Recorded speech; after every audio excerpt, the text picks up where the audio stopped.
Today we're going to talk about ethics in research. But before we do that, let me explain to you what I have been wanting for you to do. Uh, the biggest problem with research is that we have a lot of questions. There's a lot of problems out there, but some of these problems that are very difficult to research. So the biggest problem and the thing that you really need to learn in this class is that you can't, just because you have a problem and just because you have a question doesn't mean you're ever going to be able to find an answer. So one of the things that you need to do is make sure that whatever problem you come up with, you have a plan as to how you're going to research it. And that's actually what I was expecting you to do when I asked you about the problem on the Navajo reservation. Um, so that's really what I want you to do. I mean, it's easy to come up with problems around the reservation, but how in the world are you going to do the research? Sometimes things that sound like good ideas, uh, types of research that sound like you could do it one way or another way is not ethical. And because of that, of course, we have to be aware of whether we can do something or whether we can't. And that's what we're going to talk about today. We're going to talk about ethics and probably research that should never have happened because it was fairly unethical. The first example that we are going to talk about is fairly obvious, but there are other classical uh, cases or pieces of research that were done that have turned out to be considered unethical. So why don't we go ahead and get started? That's what. So I mean, the if you can do the research, then you should be able to come up with the hypothesis, the null hypothesis, the dependent variables. The independent variable is the main is your main concept in your research. The dependent variables are really the ways that you're going to measure that. Let me give you an example from my own research. My independent variable was resilience. I wanted to measure resilience on a reservation up in Montana. So I came up with different ways of looking at that. One of them was that I needed to find out um, if the individuals were resilient. And one of the things I measured was the amount of trauma that the individual had throughout their lives. So trauma was a dependent variable. I also wanted to find out if older people were more resilient than younger people. So age was also a dependent variable. I needed to find out if males were more resilient than females, and that became a dependent variable. And another one was education. How much education did the individual have? And the last one was culture. I wanted to find out if adhering to your culture uh, made you more resilient. And of course, I talked about my research before. As it turned out, there were only two factors that had anything to do with anything. Education didn't have anything to do with it. Age didn't have anything to do with it. The only two that did were trauma and culture. The more culture that you adhered to, of course, this is on an Indian reservation in Montana. The more culture you adhered to, the more likely you were to be resilient. The other thing was that normally when somebody has been through trauma, the more trauma they've been through, the less resilient they are. But in the case of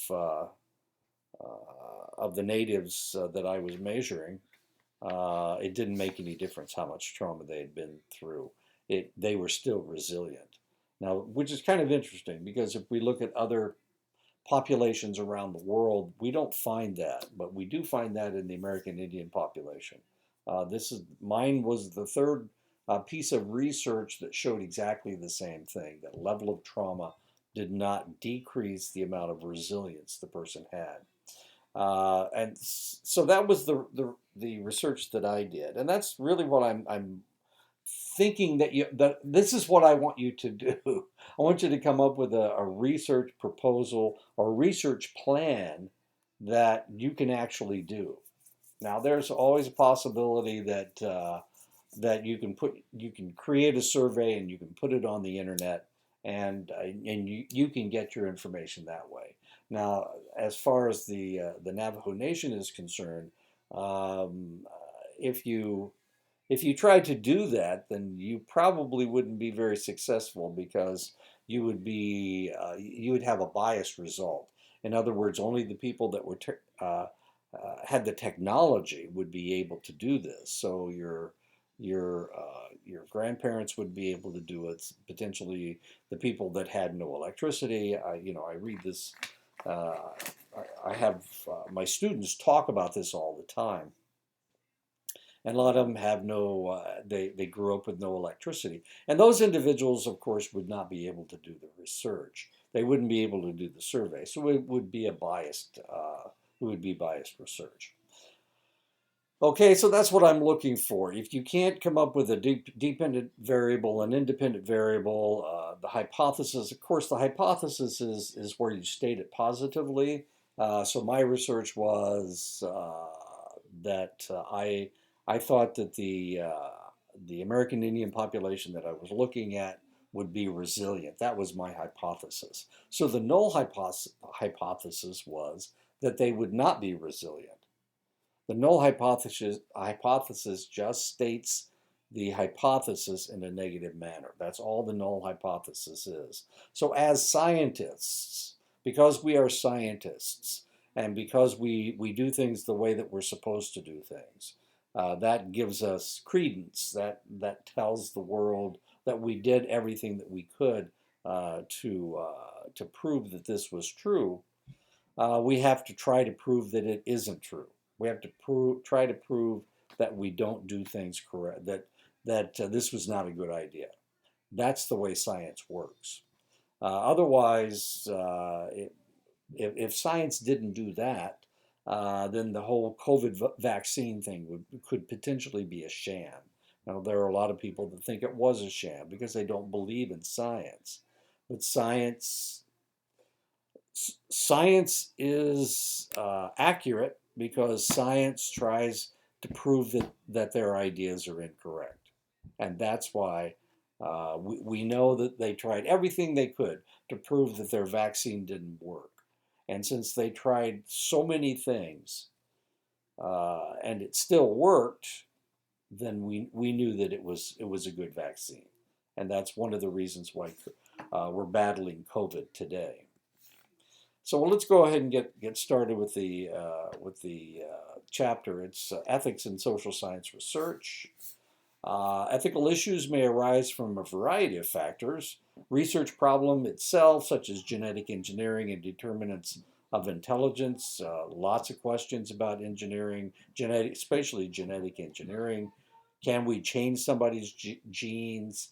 Are we going to create, some kind of a comic book world where people have claws and whatnot? I don't know. I'm thinking of the Avengers, of course, uh, or intelligence. How do we determine who's smart and who's not smart? We know that IQ tests are inaccurate. So how do we do this, and what does it mean? Should everybody be able to go to Harvard? Should everybody be able to go to Stanford or Chicago or Yale or Cornell or whatever? And the answer may be, well, everybody's equally intelligent, but the reality is you've been around people who aren't able to come up with answers like other individuals are, or they don't think in the same ways. They don't think as deeply. So there may be a problem in the research problem. Setting in which research takes place. We do a lot of research in schools, especially public schools. We don't do Not a whole lot of research comes out of private schools because it is a special population. We do research in hospitals with sick populations. We do research in prisons where it is a captive population. Is that a problem? Does that bias our results? Once upon a time, when they did research, especially with intelligence tests or achievement tests, they didn't norm the tests with African American or American Indian populations. So they weren't normed correctly. Procedures required by the research design participant exposure to conditions that may have negative effects on them. And of course, that's something you're not supposed to do. Method of data collection, covert participant observation. Um, is that ethical? Is it not ethical? Kinds of people serving as subjects, the poor, children. You have to be very careful as to who you're doing your research on. Uh, it's all very often unethical to do research on children because they don't have legally they can't agree to do the research. Only the parents can. The type of data collected, what kind of information are you collecting? Now that we've got so much hacking going on, a lot of our personal information is being hacked, and people are using that information. Tuskegee syphilis study started in 1935. A group of researchers from the U.S. Department of Health, they decided that they needed to find out what would happen to somebody if we didn't treat them for syphilis. Syphilis was a problem that, of course, we couldn't treat it throughout most of the 18th and 19th centuries, so people became very sick with it. So they wanted to find out what would happen if they didn't treat syphilis. They recruited participants from the rural South who were primarily uneducated people, and they were black. Almost all of them were black. The study lasted until 1972, though penicillin was invented to treat the disease in 1945. Remember, they are researching untreated syphilis. So these individuals were not treated for syphilis, even though they had a cure for the problem. During the 40 years, the participants were neither informed about nor offered the penicillin. An investigatory panel determined that the Department of Health, Education, and Welfare had failed to acquire informed consent from the participants and never offered the participants penicillin, and therefore it was a breach of ethics. And this is a picture of them drawing blood from individuals in the study. Obedience to authority study. Stanley Milgram conducted a study to test how long people would obey orders. Ethical criticisms included participants were under a false impression that they were harming another individual. The participants were allowed to suffer stress, which led to panic attacks, breakdowns, and even seizures. The study produced no outcome that benefited the participants. As the results became known, the participants potentially felt guilt about the lethality of the electric shock. The experiment could possibly undermine the participants' trust in the authority. And this is a picture of the research. So let me explain to you what they were doing. They brought people in there telling them they were doing educational research. And what they were trying to measure was whether people learned better if they were being shocked with electricity. In other words, they were being punished for missing an answer. So what they had them do was they had one individual. This is the individual here who was administering the shock. Every time this individual missed a question, he was shocked, and it increased every time. So the idea was if you increase the harshness of the punishment, the person would learn faster. That was the idea. But unfortunately, of course, it didn't work out that way. The stronger the electric shock, the dumber this guy got, as strange as that was. And the reason was because this guy was not being shocked at all, and he meant to miss the questions because he was a Confederate. They wanted to find out how long this guy would shock this guy uh, if uh, if he was told to continue. And this is the guy in the lab coat that was shocking the other individual, or was telling this individual to shock this person right here. And now, oddly enough, of course, and strangely enough, this interesting box that they had, that was where the electric charge was theoretically coming from, it showed that he was increasing the voltage on this guy's on the punishment. As weird as that is. 65% of the people that were told to shock the individual went up all the way to the top. In other words, this guy just kept missing questions, and they had to shock him over and over and over again until they were shocking him at a very high level, despite the fact they weren't doing anything, of course. Now, 65% of the people were obedient, and that's what they were measuring. They weren't measuring education at all. But 65% of the individuals that did it. So initially, they did it with all males. The Confederate was male, and the shocker was male. The educator was male. Um, then they did it with females, and they got exactly the same result. They did it around the world, and they found exactly the same thing. And the reason they were doing the research was because they had just gone through World War II, and they found out that the Nazis had attempted genocide with the Jewish population of Europe. They had, and the question was, why in the world would you follow orders when they were so noxious? Why would you do that? And the answer was because they were obeying orders. They were good humans, and humans obey orders. They are obedient to authority, and that's what they discovered. Now, the reality is that this guy may have felt really bad about having to shock this guy over and over and over again. So it was really an unethical thing to do. They lied to him. They didn't tell him what was going on before the research, and from the Milgram experiment, because of the HEW syphilis, untreated syphilis experiment, the United States came up with a code of conduct that people were supposed to follow, and this came out of this horrible research out of the 1970s. There was a third one that we were taught that people talk about that was fairly unethical. They wanted to find out how people would react in a prison situation, but of course they didn't want to go into a prison because it was too dangerous.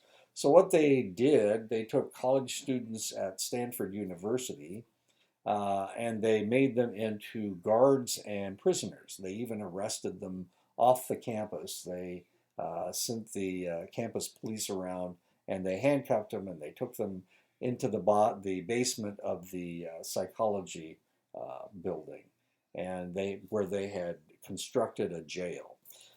So some of the students were prisoners, and some of the students were the guards. And what they discovered was it didn't take very long for the individuals, despite the fact these were some of the smartest kids in the country. They had IQs in the 150, 160 range, despite the fact that they were these wonderfully intelligent and ethical individuals. As soon as they became guards, they lost their humanity, and they started treating the prisoners very poorly. And of course, the prisoners started acting like prisoners, despite the fact that they had these high IQs and they were fairly ethical individuals. They started acting like prisoners. It was a very odd situation. It was supposed to go on for 2 weeks, and they had to end it after 7 days because of all the emotional problems that both the guards and the prisoners had because of them acting like the people that they were supposed to be.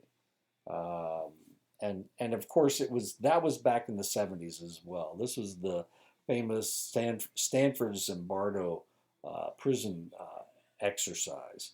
And because of Zimbardo at Stanford, and because of Milgram at Yale, and because of the HEW untreated syphilis uh, research, they decided that we needed standards to go by. Recent cases of falsified data: the Dutch psychologist Diederik Stapel fabricated data used in some 30 published research articles. Harvard biology professor and primate researcher Mark Hauser investigated for falsifying data and misreporting his results on the sound recognition patterns of monkeys. In early 2020, Surgisphere, the makers of hydro, hydroxychloroquine, falsified their research data promoting the anti-malarial drug as a cure for COVID-19. Unfortunately, President Trump had already touted the drug as a miracle cure when they discovered that Surgisphere had falsified their research. So here, and strangely enough, he wouldn't stop pushing hydroxychloroquine. He wanted to come up. He didn't like COVID-19 messing up his administration, and he was grasping at straws. And hydroxychloroquine was one of those straws that he grasped for. I hate to attack our former president, but it was an interesting time. We've all been through this, and we saw how science was rejected by select individuals because of they accused them of being unethical, and the reality is science has been unethical over the years, and they had a reason to attack science. But the reality is, of course, that the only way to defeat COVID-19 uh, was to uh, was to attack it from its source. And without science, of course, we would just kind of wander around and all contract the problem like we used to. Research that employs some degree of deception as part of an experiment has become commonplace because it offers methodological and practical advantages. Researchers sometimes collect data without the knowledge of the observed individuals, and some investigators are not always scrupulous about guarding the confidentiality of survey data. And of course, that's what I had to do with my own research. I had to make sure that nobody found out about any of the information that I was accumulating. Um, and it's still hidden to this day, and I will never allow it to get out. Social scientists face a conflict between two rights: the right of the scientist to conduct research and contribute to knowledge, and the right of the individual research participants to self determination, privacy, and dignity. This conflict is the essence of the ethical dilemma of social science research. So we need information, and how are we going to get that information? Well, hopefully we will do it with ethical research. Research involving human participants should be performed with the informed consent of the participants. According to the U.S. Department of Health and Human Services, researchers are required to obtain signed consent forms from study participants who are to be placed at risk. Guidelines: participants should know that their involvement is voluntary at all times. They should receive a thorough explanation of the benefits, rights, and risks and dangers involved in their participation in the research project beforehand. Reasons for informed consent derives from both cultural values and legal considerations. It is rooted in the high value that we attach to freedom and self-determination. Regulations and laws have been enacted in order to guarantee that individual freedom has been preserved.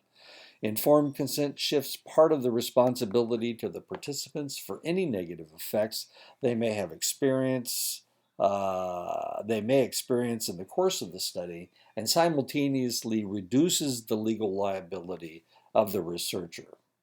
And that is informed consent. As long as you tell them what's going to happen, what might potentially happen, then now it's their responsibility to either participate in the research or not to participate in the research. Clarifying the intent of informed consent, it involves four elements: competence, voluntarism, full information, and comprehension. Competence refers to the understanding that any decision made by a responsible, mature individual who has been given the relevant information will be the correct decision. Voluntarism, a social scientist who complies with the principle of informed consent, ensures that the freedom of the participants to choose whether or not to take part in a research project and guarantees that exposure to known risks is undertaken voluntarily.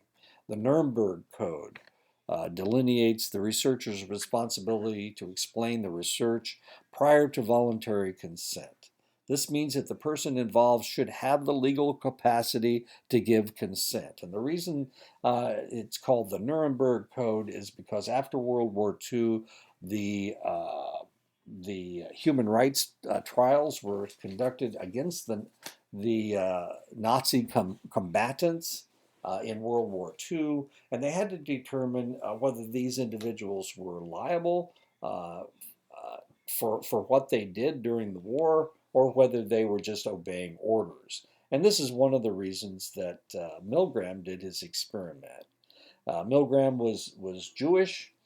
He was at Yale University, and he could not fathom the fact that all these Germans said that they didn't know what was happening, but they did it anyway. They followed instructions, and of course one of the things that he discovered was that people are obedient, so they will follow instructions, no matter how horrible these instructions are. To be fully ethically acceptable, consent must be both voluntary and informed. But fully informed consent is impossible, so federal guidelines have adopted the strategy of reasonably informed consent. Fair explanation of the procedures to be followed and their purposes, description of the attendant discomforts and risks reasonably to be expected, description of the benefits reasonably to be expected, disclosure of appropriate alternative procedures that might be advantageous to the participant, offer to answer any inquiries concerning the procedure, instruction that the person is free to withdraw consent and to discontinue participation in the project at any time without prejudicing the status of the participant. Comprehension refers to the confidence that the participant has provided knowing consent when the research procedure is associated with complex or subtle risks. How to ensure complete comprehension? Use highly educated participants is one way of doing it. Provide a consultant to discuss the study with the participants. Provide a time lag between the request for participation and the actual study. Informed consent is not always a necessity. Informed consent is not a universal requirement for all social science research. Although desirable, informed consent is not an absolute necessity in studies where no danger or risk is involved. Invasion of privacy is a big concern, especially in the era of the cloud. The issue is becoming more sensitive. Protection of privacy is becoming increasingly problematic. Three different dimensions of privacy have been identified: sensitivity of information, setting in which observations are made, and dissemination of the information. The biggest problem we have with the cloud is that it's open. And this is how hackers are getting into businesses. They hacked, what did they hack this weekend? Or they last week they hacked the meat producer, and they had to close down meat production for a couple days because of the hackers. Ransomware. They were ransoming. They said if you don't, then all of your information is going to go away. They had to do, and this is horrible. This is really horrible. The idea of the cloud was, well, you can just throw things up on the cloud, and anytime you want them, you can go get them. And that way you don't have to keep a jump drive around with all the information on it. You can just throw it up on the cloud. Well, other hackers have been able to get into the cloud, and they've been able to download nude pictures of people and whatnot. I mean, you would have thought that we would have figured this out by now, that the cloud is not a real good idea. But, you know, we would rather things be simple than put ourselves out. Sensitivity of information refers to how personal or potentially threatening the information is that the researcher wishes to collect. The APA has said religious preference, sexual practices, income, racial prejudices, and other personal attributes such as intelligence, honesty, and courage are more sensitive items than name, rank, and serial number. The setting of a research project may vary from very private to completely public. A particular setting, being public or private, may not be self-evident and may lead to ethical concerns. I, What? my mom's here. Your mom's here, so you're leaving? Yep. Okay. Okay, bye. Give me a kiss. No. Okay. That was my grandson. Dissemination of information. He's 8, so he doesn't do those things anymore. Dissemination of information concerns the ability to match personal information with the identity of the research participants. Fictionalizing the names of participants does not always protect privacy if other details are available. Even if you're, what is it, the Masked Singer? Is that what this is? Anonymity is provided by separating the identity of individuals from the information they give. Anonymity can be accomplished by not asking for participants' names.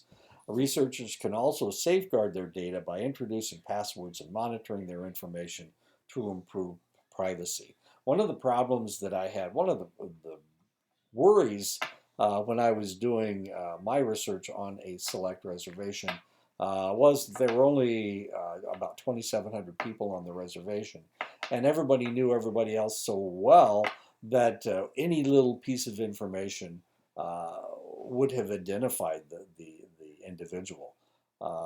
So what I had to do was not use names at all. I couldn't even use initials. I certainly couldn't even use initials. So what I had to do was assign a number to everybody's information. And the reality is that I'm the only one that saw this information. So none of this information got out. As strange as, I mean, they thought that I was going to like sell this information or something. I don't know. Anyway, nothing happened, and it's all still secure. Confidentiality is the ideal, but not always easy to do. In order to permit outsiders access to data without compromising confidentiality, researchers have developed these techniques. Deletion of identifiers, name, social security number, addresses, certainly can't use any of that information. Crude report categories, release county instead of neighborhood, year of birth but no other data, no other date, profession but no specifications, specializations. Microaggregation, aggregation, constructing average persons from data rather than specific data. Error inoculation, introducing errors into the identity data while leaving the aggregate data unchanged. These are all ways you can do that. Regulatory mechanisms, there are legal statutes that tell us how we have to do these things. Of course, in order for me to do my research, I had to go through an institutional review board at my institution. I attended Walden University, and they had an internal review board that reviewed my suggestions for research, and they approved it. Professional codes of ethics, personal ethics of the individual researcher are all important. IRBs serve two major functions. Ensure subjects are not placed at undue risk. Ensure subjects are not coerced and elect to participate in research studies by giving their informed consent. There are various codes of ethics in social sciences. Ethical codes are written to cover specific issues scientists encounter during the research within a particular field. Codes explain what is required and what is forbidden, as well as sensitize researchers to their obligations and best ethical practices. And that is the end of the chapter. So let me go over this one more time. So when you come up with your own research proposal, what I want you to do is make sure that you can actually potentially do it, that you can actually do the research. If you know, you've got to be able to measure something, otherwise it's not research. So that is in essence what you need to do.